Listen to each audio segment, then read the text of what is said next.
আসসালামু আলাইকুম ভিউয়ার্স। মালদ্বীপ থেকে মালয়েশিয়ার উদ্দেশ্যে রওনা করছি।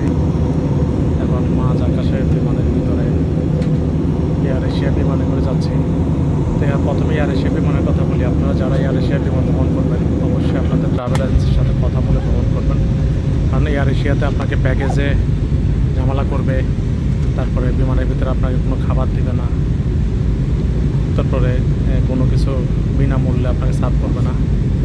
যাই করবেন আপনি আপনাকে পে করে খেতে হবে। এক কথায় যাই খাবেন আপনাকে পেমেন্ট করে খেতে হবে, বিনামূল্যে আপনার কোনো খাবার দিবে না।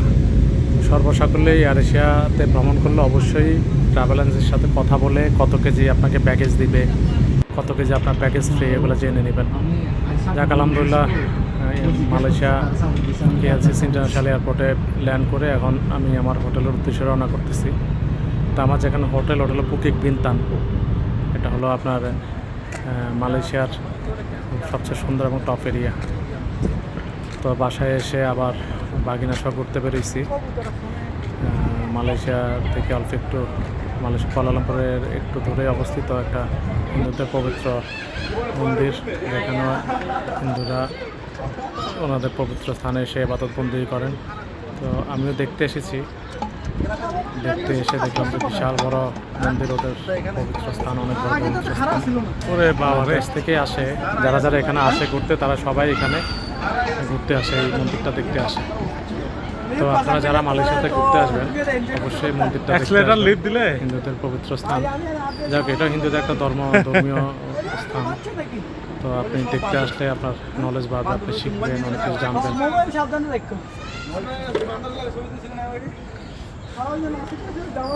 যাই হোক ভিউয়ার্সরা, আপনারা যারা মালয়েশিয়াতে আসবেন, এই জায়গাটার নাম হল বাতু ক্যাবেজ।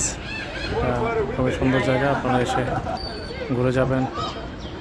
ওদের অনেক কিছু আছে দেখার মতো, দর্শনীয়, আপনারা দেখতে পারবেন। জায়গা আমার ভালো লেগেছে। বেশিক্ষণ হয়তো উপরে উঠতেছে। এখন উপরে ওদের পাহাড়ের ভিতরে একটা মন্দির আছে, পাহাড়ের ভিতরে অনেক সুন্দর করে গোছালো। কীভাবে যে করেছে জানেন। পাহাড়ের ভিতরে অনেক গভীরে ওদের অনেক কিছু আছে। তো সব কিছু ঘুরে ফিরে দেখলাম, দেখে ভালোই লাগতেছিল। যেহেতু বাগিনা সহ আসছি, আরও অনেক জায়গায় ঘুরবো এবং আপনাদেরকে অনেক জায়গার অনেক সুন্দর সুন্দর ভিউ দেখাবো সিরিয়ালে। এই যে এটা হলো ওই পাহাড়ের ভিতরে, চতুর্দিকে পাহাড়, মাঝখানে এই গুহাটা, মাঝখানে বড় এই গুহা, উপর সাইডে ফাঁকা, কিন্তু চতুর্দিকে পাহাড়। এইটার ভিতরে ওদের মন্দির তৈরি করা, মন্দিরের অবস্থান। যাই হোক, যারা মালয়েশিয়া ভিজিট করতে আসবেন অবশ্যই এই জায়গাগুলো দেখবেন, ভালো লাগবে আপনাদের। আর মালয়েশিয়াতে অনেক সুন্দর সুন্দর জায়গা আছে ঘোরার মতো।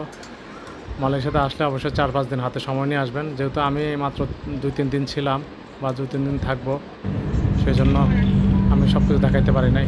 বাতু ক্যাবেজ পরিদর্শন করে ঘুরে ফিরে তারপর এখন চলে যাচ্ছে আবার বাসার দিকে, যেখানে আমি উঠেছি সেখানে যাচ্ছি। আমার বাগিনার এখানে থাকবো, তো বাগিনার এখানে উঠেছি। তো আল্লাহ ভরসা, আপনারা মালয়েশিয়াতে আসলে এই জায়গাগুলো ঘুরবেন। আর আমি আরও কিছু জায়গা ঘুরে ঘুরে আপনাদেরকে দেখাবো, সেই জায়গাগুলো আপনারা ভিজিট করবেন, আপনাদের অবশ্যই ভালো লাগবে। আসসালামু আলাইকুম রহমতুল্লাহ।